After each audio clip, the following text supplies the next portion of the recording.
Okay, so there is this, like in the middle of this sixth seal, which is the same as the fifth seal, in the middle of the fifth seal, which is the same as the sixth trumpet, there's this encouragement, just a little longer. You just have, wait a little while longer. And this is for the people who are suffering to know that when we see worldwide slaughtering of Christians, we will know that it's almost over. This is a signal that this is just a little short time where God allows this to go on. And he says it there, and then also in Revelation 10, we get the encouragement that there will be no more delay. No more delay. There in chapter 10, verse 6, just the end of verse 6, that there shall be delay no longer. This slaughter is not going to last very long. It's not going to be delayed much longer. And then it refers to the seventh angel in verse 7, so we know that he's saying this terrible ordeal under the sixth trumpet is not going to be much longer. Not going to delay much longer. And so that's good news. So that introduces us into chapter 11, which actually, chapter 11 also takes us back to the beginning of the first trumpet. See, we're in the middle of the sixth trumpet, but in the middle of the sixth trumpet, we get this encouragement, this thing that the seven thunders, and then also this is going to be a little longer. Time is not going to be delayed anymore. And then in chapter 11, he goes back and covers this whole sequence again of all seven of the trumpets, basically six of the trumpets, and then brings us right back up, and then the sixth trumpet ends. So that's an overview. So let's look at chapter 11, and we'll probably only have time. What time is it? 7:40, quarter to 7:45. Okay, so we may only have time to go through 6 verses. So chapter 11, you want to read that, Ethan, verse 1 through 6? Sure. Chapter 11, the two witnesses. Yeah. Then I was given a measuring stick, and I was told, go and measure the temple of God and the altar, and count the number of worshippers. But do not measure the outer courtyard, for it has been turned over to the nations. They will trample the holy city for 42 months, and I will give power to my two witnesses, and they will be clothed in sackcloth, and will prophesy during those 1260 days. How far is it going? That was 3. Yeah, all the way down to, just before verse 7. Okay. These two prophets are the two olive trees and the two lampstands that stand before the Lord of all the earth. If anyone tries to harm them, fire flashes from the mouths of the prophets and consumes their enemies. This is how anyone who tries to harm them must die.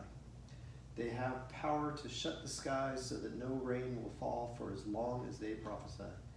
And they have the power to turn the rivers and oceans into blood and send every kind of plague upon the earth as often as they wish. Wow. This is going to be Who are these fireworks. Big time. You've seen the movie with Charlton Heston, The Ten Commandments, and he goes back to Egypt and turns his rod into a snake, and all the snakes, and he eats all their snakes, and then the flies and the frogs, and all these plagues, and these guys are in a spiritual battle, man, just blowing each other away. Well, this is going to be intense like that. It's going to be a showdown of the universe, of good and evil. And, the 42 months that you see there in verse 2, look over here at Revelation 13, just to show you that these things are layered and that they keep going over. The book of Revelation keeps repeating and magnifying everything. Repeating and increasing information or angles of looking at it.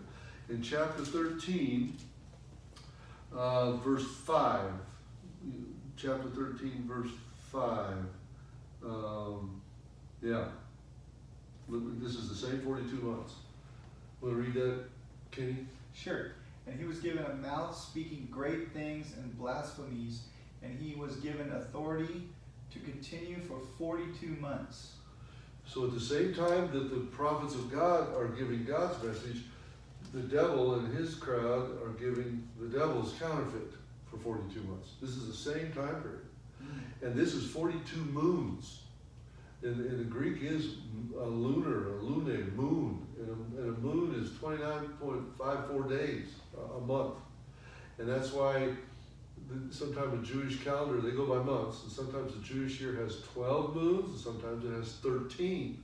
They don't do the leap year thing. Sometimes they have 12 months and sometimes 13.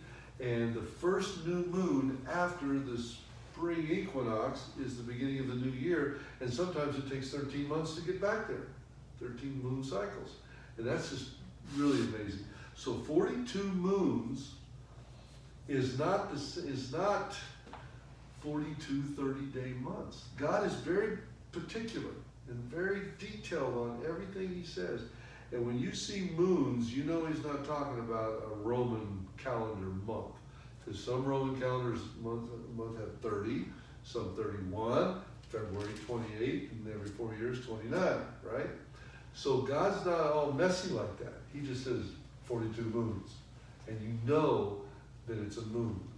And there's some other things going on, but it's the same time period that God's representatives and Satan's representatives are having it out, man.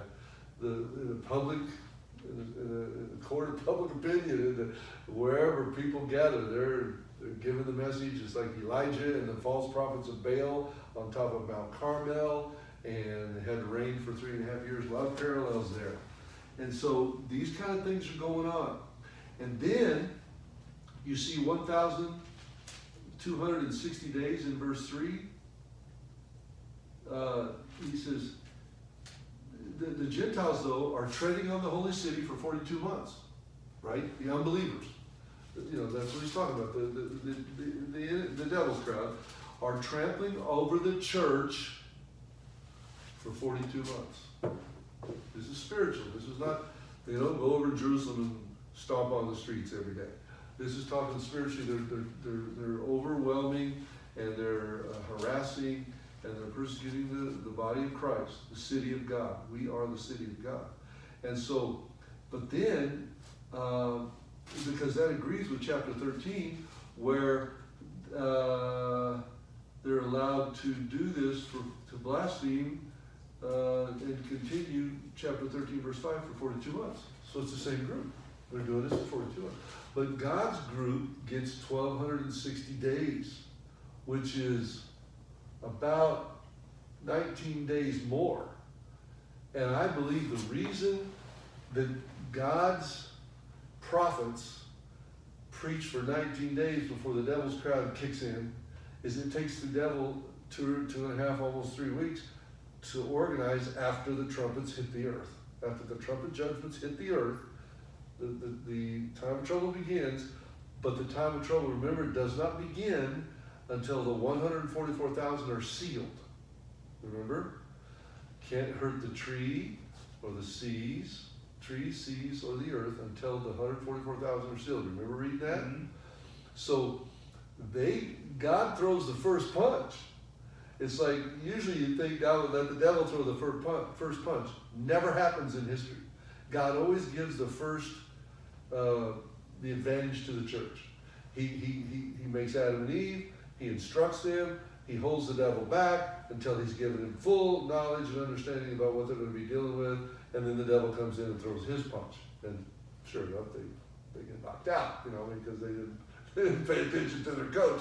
And so all through the Bible, God blesses Israel, he exalts them, he increases them, and then he allows the enemy to come in and tempt them. After he's taught them and given them great prophets and great knowledge and great understanding, and then he allows the enemy to come in. Same thing during the time of trouble. He raises up the 144,000. They get close to 19 days before the devil's crowd is able to organize, because they're only getting 42 moons. 42 moons is multiplied. Anybody got a calculator? Multiply 42 times 29.54. I think it's like 1,241 days or something like that. It's really, and God is so particular on this stuff. Every detail has a reason. So 42 times, what did I say? 29.54? 1,240 days. 140.68. Yeah, so basically, so they get basically 20 days, and then the devil's crowd kicks in and he starts disagreeing with God's people and bringing, but it's, you know, people say, well, that doesn't sound fair. Why did God, like in the old West gunfights, the bad guys get to draw first? You know, not in God's deal. God's deal, he prepares his bride. He gives the advantage to the church. He says, now here's what's coming. Get yourselves ready, and I've given you all the power you need. Okay, now I'm going to let that, you got 20 days. Boom, and he's coming. And so it's like, that's why we're not taken by surprise. That's why he says, you will not be taken by surprise. Those who are preparing, those who are aware of these things, they're going to see it coming. And it's like he knows that we're fighting a supernatural enemy. We're created below the angels. And it's not fair to let the devil have the first punch because he's a super being. He's not a human. He's way above us. So to make it fair, God has to give us a whole bunch of, it's like when Belichick spied on that team that he got caught spying on for the Super Bowl. It's kind of like that. God said, hey, it's not fair, man. You're an angel. These are just little humans. I got to give them, 20 days head start. It's real. All through the Bible, you see God doing this. And that's fair, right? It's like, Did you say Belichick's the devil? what's that? Did you say Belichick's the devil? No, I didn't mean to infer that. Yeah, I didn't mean to infer that Belichick's the devil. That would explain a lot. He's actually my favorite. He's actually my favorite coach. He's my favorite coach of all time, especially because he cuts off his sleeves all the time. That's one of my favorite things. But I think, well, we don't need to go into that. Anyway, so do you see these connections? How cool this is? And this is real. And I know a lot of people say that the 1,260 days is the same as 42 months. But God, the Roman calendar was just evolving when this was given. And when you see 42 moons, that's not 31 days. It's not even 30 days. Because the Jews were so meticulous on this. And it's so meticulous that in Daniel 7 and in Daniel 9, God he brings down just razor sharp calculations based on the Jewish calendar and not on the Roman calendar. And this thing's operating on the Jewish calendar. This is not operating on the Roman calendar. People need to understand that. You can't use a Roman calendar to calculate Jewish timing. And God's speaking to Jews, and he's using, it's actually not a Jewish calendar. He gave it in the Garden of Eden. The sun, the moon, the stars are for times and seasons. God has his clocks of the universe. And there's one verse that exposes the devil, and he hates God, and he hates anything God has to do with time. And that's why he hates the seventh-day Sabbath so much. He hates it because it's time, and God created time, and everything in the timing of the universe points back to God, and all that stuff. And he just hates time things.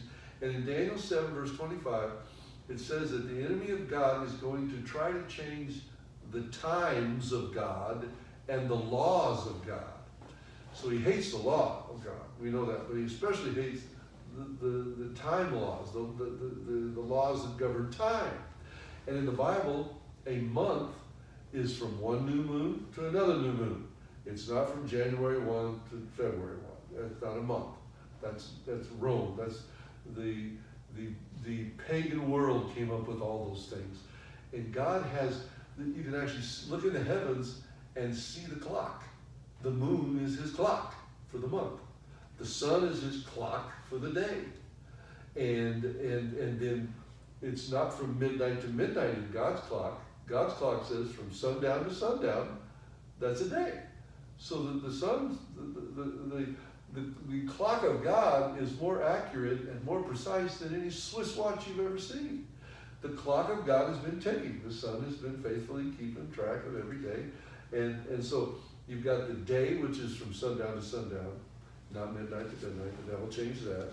You've got the moon, which is from one new moon, the month, which is God defines in Genesis one new moon to another new moon. The devil changed that from January 1 to whatever. They just, put them in there. And then the year is from the first new moon after the spring equinox to the next time. It's not from January 1 to December 31. That's all Roman. And all these, the devil has worked through the Roman Empire more than the Roman world, more than any other civilization in the history of the world. He's worked through all of them. But he killed Jesus through the Roman government. That's a big deal. And he's done a lot of other things too through Rome, which is going to even, right now today we're seeing what he's doing through Rome. Rome is like his headquarters, and Jerusalem has been God's, but now that is spread out all over the earth too. But there is a time clock, there's a prophetic time clock associated with Luke 21, that Jesus himself gives this. He tells us when this time clock is going to begin ticking. You set a timer and you have to push the button, and the timer starts going, right? In Luke 21, verse 24, how much time do we have? We're out of time, right? We're 7:58.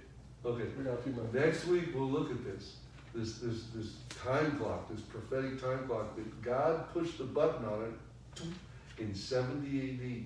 He actually set this time clock in motion in 70 AD. It's amazing, and it's still ticking, but there's not much time left on it. I think we're right to the last few seconds.